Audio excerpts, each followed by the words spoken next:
Well, I'm hearing what you're hearing, Francois, that Salah Abdeslam was arrested during a special police operation in Molenbeek at around 5 o'clock this afternoon. We understand he could have sustained a leg injury in the operation, but he's been caught alive. A second suspect, we understand, was also apprehended, who also sustained a leg wound. We understand that the two of them have been taken to hospital. That's according to police who spoke to VRT, that's the Flemish TV station here in Belgium. Now, we understand there was 4 different house raids today, but the main one took place in Molenbeek. Witnesses in the area told police that they used grenades were used in an attempt to get inside. These grenades that are kind of sound bombs or flashbangs and give police troops an advantage over people hiding in a house and allow them to enter and then arrest the suspects. So very good news for the Belgian and French joint cooperation to have perhaps caught tonight Salah Abdeslam alive. They've been trying to find him, of course, for a number of weeks and months since the 13th of November in Paris, and especially in the last 2 or 3 days after those raids over in Forêt. Now, the Belgian Prime Minister, Charles Michel, he's been locked up in talks with Turkey today in the European Union district. He rushed out of those talks and is expected to deliver a speech later on tonight.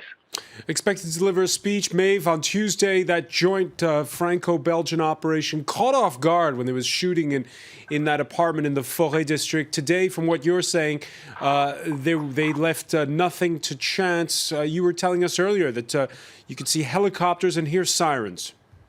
Absolutely. This has all been just developing in the last hour. First, I got on the metro and I could see there was an increased military presence on the streets. And when I got off the metro in the west of Brussels by the Molenbeek area, I could see a helicopter that was patrolling the area. Then I was learning about the fact that that whole area of Rue de Quatre, that street where that apartment he'd been in, was locked off. And then witnesses in the area heard gunshots. So it's been a very successful week for the Belgian authorities, because they learnt as well that the Mohamed Bel Qaid, that Algerian man of the 35-year-old that was killed on Tuesday, that he's actually probably Samir Bouzid. He's also a man that was on the most wanted list. He's one of the 2 men that travelled with Salah Abdeslam to Hungary back in September using a fake ID. Now, there are reports that he had actually volunteered before to stage a suicide attack and that he left for Syria back in April 2014.